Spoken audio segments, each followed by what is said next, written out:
الرسالہ April 2019۔ حظ عظیم۔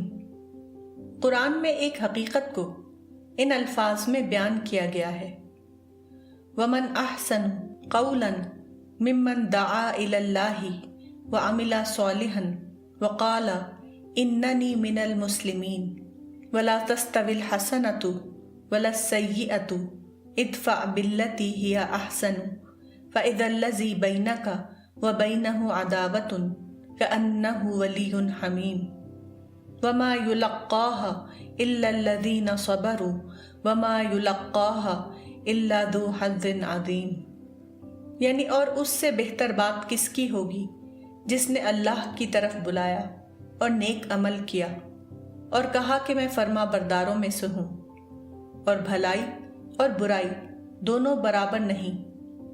تم جواب میں وہ کہو جو اس سے بہتر ہو، پھر تم دیکھو گے کہ تم میں اور جس میں دشمنی تھی وہ ایسا ہو گیا جیسے کوئی دوست قرابت والا، اور یہ بات اسی کو ملتی ہے جو صبر کرنے والے ہیں، اور یہ بات اسی کو ملتی ہے جو بڑا نصیب والا ہے۔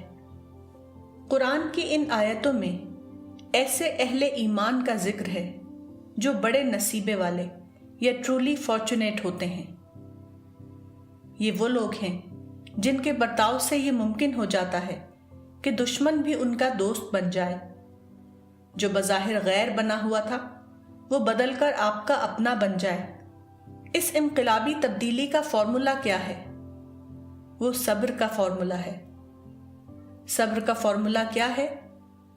صبر کا فارمولہ ایک لفظ میں یک طرفہ اخلاقیات یا یونیلیٹرل ایتھکس کا نام ہے، یعنی جوابی رد عمل کا طریقہ اختیار نہ کرنا، بلکہ فریق ثانی کی روش سے اوپر اٹھ کر غیر جوابی انداز میں یا رد عمل کا طریقہ اختیار کیے بغیر یک طرفہ بنیاد پر حسن عمل کا سلوک کرنا۔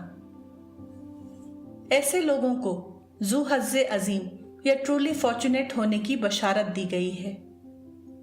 اس سے معلوم ہوا کہ صبر سب سے بڑا اسلامی عمل ہے، اس لیے کہ صبر کا طریقہ اختیار کرنے والا ذاتی سوچ پر اللہ کی سوچ کو ترجیح دیتا ہے۔ وہ ذاتی تقاضے پر کنٹرول کرتے ہوئے اللہ کے حکم کو اختیار کرتا ہے۔ وہ قربانی کی سطح پر اللہ کے حکم کی تعمیل کرتا ہے۔